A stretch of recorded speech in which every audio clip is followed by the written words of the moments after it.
Hey people, it's Niall Stokey. This is another Black Holocaust video. This is from the Los Angeles Times. Manhattan Beach was once home to black beachgoers, but the city ran them out. Now it faces a reckoning. Anthony Bruce could barely talk about the beach that bears his family's name without feeling a sharp pain, a tug at the heart. More than a century ago, his ancestors had turned this small corner of Manhattan Beach into a popular resort, one where black people could dip their toes in the sand and bask in their own slice of the California dream. But their white neighbors in this very white town run them all away. This is our legacy, this beach, Bruce said. It's home to my family for ages. Today, most see Bruce's Beach is a pretty park of jasmine coastal live oak overlooking the sea. In this affluent town of 35,000, known for its manicured homes, the community fair at the strand by the sea, few know of this racist past. Ours would prefer to gloss over the uncomfortable details in a community where black residents make up less than 1% of the population. But as protesters across the nation continue to fill the streets calling for a more equitable society, a new generation is demanding that the city atone for past wrongs. Like the many towns, institutions, and universities that have been forced into similar reckonings since the death of George Floyd, Manhattan Beach must confront its own history. The truth, after all, was buried for generations, then rewritten over the years to fit preferred narratives. Bruce's Beach was an injustice in our town's history, said Gary McCauley, president of the Manhattan Beach Historical Society. The facts are tragic enough, but in the nearly 100 years since then, the facts have often been corrupted in the retelling. The story of Bruce's Beach begins with the Tongva who cares? In 1912, Willa Bruce purchased for $1,225 the first of two lots along the Strand between 26th and 27th Streets, while her husband Charles worked as a dining car chef on the train running between Salt Lake City and Los Angeles. Willa ran a popular lodge, cafe, and dance hall, providing black families a way to enjoy a weekend on the coast. Many refer to this area as Bruce's Beach. A few more black families bought and built their own cottages by the sea. A community was born. They were pioneers. They came to California, bought property, enjoyed the beach, made money, and Allison Rose Jefferson, a historian and author of the book Living the California Dream, African American Leisure Sites during the Jim Crow era. They did what every other Californian was doing during that time. But white neighbors resented Bruce's growing popularity. Tires were slashed, the Ku Klux Klan purposely set fire to a mattress under the main deck and torched a black-owned home nearby. Fake 10-minute only parking signs were posted to deter black out-of-town folk. To reach the ocean, visitors had to walk an extra half-mile around property owned by Peck, who had lined it with security and no trespassing signs. This hostility was not uncommon at the time. Another popular area in Santa Monica was referred to as the Inkwell. In Huntington Beach, the black-owned Pacific Beach Club mysteriously burned the day before it was scheduled to open.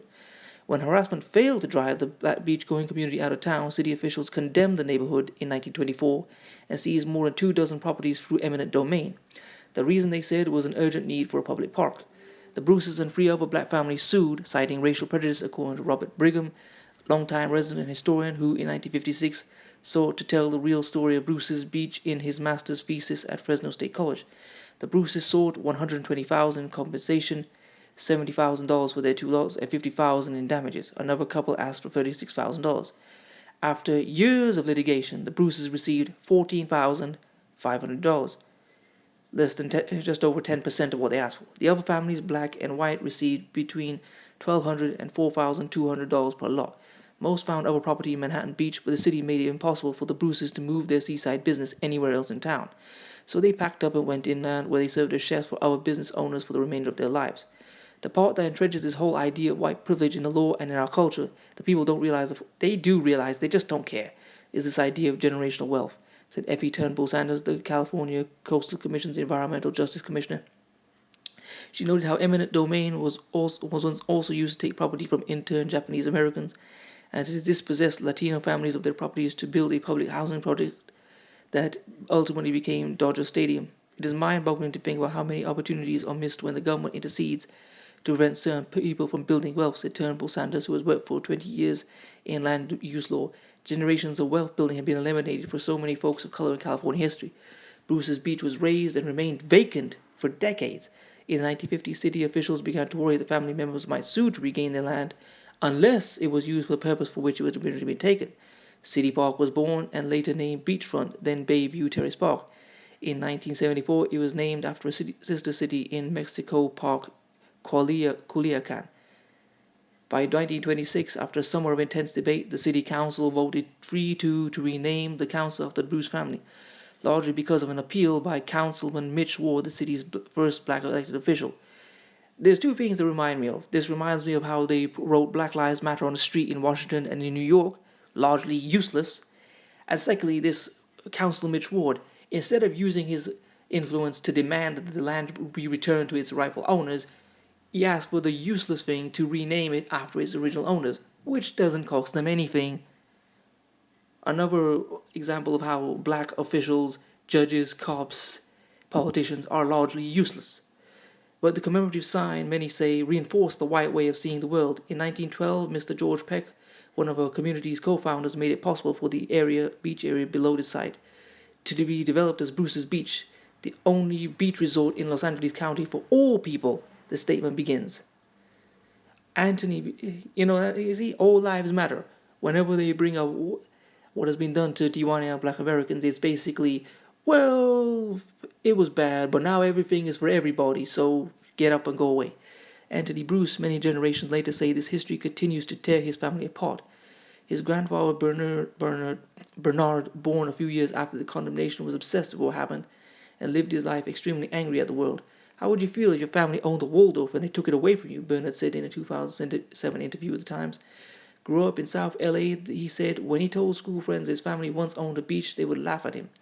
Bernard's marriage suffered and he wanted Anthony's father to become a lawyer so that he could keep fighting to right these wrongs, Anthony said. Instead, his father took the kids and left California. Today, Anthony, 37, is a security supervisor in Florida and teaches English online. He is the only Bruce who can manage to talk publicly about the beach, but even he feels worn out. He's heartened by the new movement of people championing the cause. People are out there because they want to see justice too. They know that what happened to Charles Will is still happening every day in different parts of the world. Kayvon Ward, who moved to Manhattan Beach 3 years ago with her newborn daughter, says she knew she wasn't welcome when a woman at Polywog Park asked which family she was nannying for. At the local Ralph, she was called a terrorist for wearing a Black Panthers t-shirt. The local Facebook group for moms, she said, kept deleting her posts about Black Lives Matter. Well, just stop being part of that. I don't know why you're associating them.